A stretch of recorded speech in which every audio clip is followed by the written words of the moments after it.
Paz seja com todos. Então estamos aqui para a leitura do segundo dia da Bíblia e hoje lendo aí Gênesis capítulo 4, 5 e 6. No capítulo 4 nós teremos aí o nascimento de Caim e Abel, né? Então Adão e Eva gera Caim e Abel, e neste momento aqui, neste capítulo, a Bíblia ela registra aí o primeiro assassinato. A Bíblia vai nos mostrar que Caim assassina o seu irmão Abel. Então, diz a palavra do Senhor que Caim trouxe os frutos da terra e apresentou aí uma oferta a Deus. Porém, diz a Bíblia que Abel trouxe dos primogênitos da ovelha, da sua gordura. E por isso Deus se atentou para a oferta de Abel e não se atentou para a oferta de Caim. Por isso Caim, ele fica bastante irado, com semblante decaído, diz a palavra do Senhor, e comete o primeiro assassinato matando o seu irmão.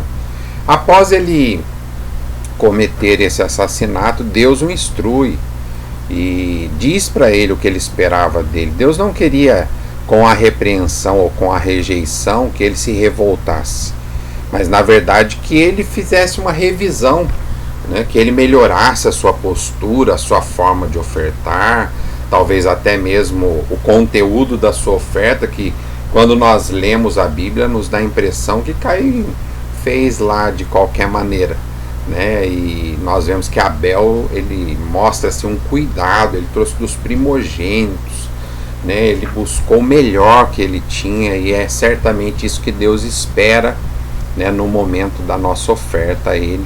Não estou falando só em termos financeiros, mas oferta de tempo, oferta do que fazemos a Deus.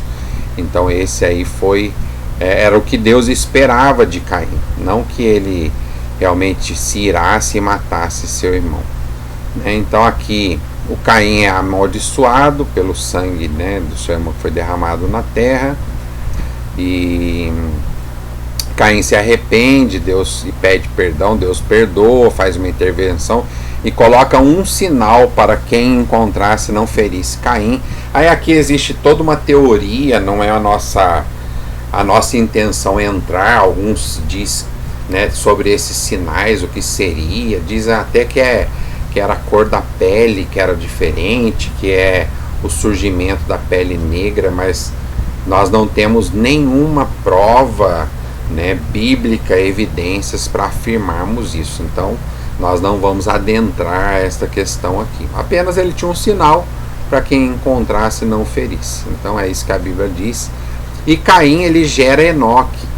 Isso é muito interessante, porque Enoque, ele diz a Bíblia lá, vai nos mostrar lá no capítulo 5, que ele foi transladado, que ele não conheceu a morte. Então mostra que Deus, ele é um Deus que ele perdoa de verdade. Que se ele não tivesse perdoado Caim, penso eu, como Enoque é filho de Caim, talvez Enoque não conseguisse ser transladado. E também Enoque não segue o exemplo do seu pai. Certamente ele apresentou a sua oferta de maneira correta, e isso é muito importante.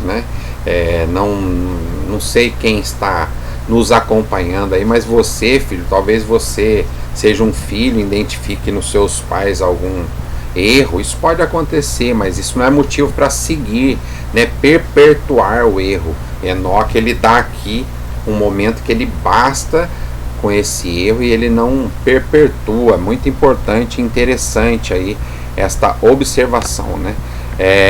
Aqui Lameque começa a poligamia, ele toma 2 mulheres, dando início, e ele gera aí vários filhos que são criador de gado, os inventores de instrumentos musicais, o forjador de metal, que foi Tubal-Caim. E Lameque confessa também um homicídio, Lameque também matou uma pessoa, e nasce 7 Enos, e diz a palavra do Senhor que começa-se a invocar o nome do Senhor. Então aqui há até uma teoria sobre o início da idolatria, de começar a invocar o nome do Senhor, porque já havia outros deuses introduzidos na terra, mas isto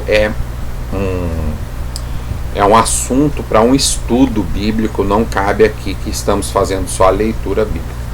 No capítulo 5, né, diz que Adão morre com 930 anos, e há uma tradição que diz que Adão gerou 30 filhos e 30 filhas. Outra corrente diz que Adão gerou, na verdade, 300 filhos e 300 filhas, né? Agora, o interessante é que Adão e Matusalém, eles são contemporâneos de toda a era antediluviana, então antes do dilúvio, né? Eles que estavam na terra, e toda essa corrupção humana, esse desagrado da parte de Deus ocorre com os descendentes aí de Adão, né, em Matusalém, tá? Então o capítulo 5 ele narra a geração, os anos vividos, e diz também que Enoque, né, ele é transladado ao céu, conforme aí o versículo 24, né? Então, novamente lembrando, Enoque é filho de Caim, que cometeu o primeiro homicídio. Deus perdoou de verdade, né? E a Bíblia mostra que Enoque ele não conheceu a morte. E no final desse capítulo termina dizendo que Lameque gera Noé. E aí sim, no capítulo 6, né, nós começamos aí com mais uma questão polêmica, né? Viram os filhos de Deus que as filhas dos homens eram formosas e tomaram para si, casaram com ela, geraram filhos, né? E por conta desta questão aí que existe, existe uma linha de pensamento que diz que isso era anjos decaídos, que então começaram ali a geração de humanos que não eram a descendência pura de Adão e Eva, né? Tanto que Deus ele fica muito irado com tudo isso, estabelece ali que o homem viveria apenas 120 anos. Nós vamos ver nos capítulos anteriores que era 930, 868, 800 e poucos anos, né? Se bem que alguns também afirmam que estes anos eles não eram como é o nosso ano. O calendário ele sofre aí no tempo uma alteração, né? Então também há uma linhagem que afirma que não era 930 anos nosso de 365 dias, tá? Mas isso também é assunto para estudo bíblico, não cabe aqui, né? Então o que nós estamos dizendo é sobre as relações que nascem aí os valentes e os gigantes, né, da terra, que não era uma descendência à imagem e semelhança de Adão e Eva, e por isso, né, provavelmente por isso Deus ele se arrepende, diz a Bíblia, que ele se arrependeu de criar o homem por conta do pecado, se bem que Deus não é homem para que minta, nem filho do homem para que se arrependa. Então a nossa tradução, né, ela vai encontrando palavras no português para expressar um pouco o sentimento em que havia em Deus, mas não é esse arrependimento humano, né? Talvez ele olhasse e visse que não saiu da forma que ele gostaria, né? Não por ele, mas da parte do homem, da desobediência, mais ou menos por aí. Noé acha graça aos olhos do Senhor. Isso aqui é algo muito interessante, que diante de tanta corrupção e tantos homens corrompidos, né, Noé acha graça diante dos olhos do Senhor. Então isso é algo que chama bastante atenção. O que fez esse homem para que Deus se atentasse para ele, né?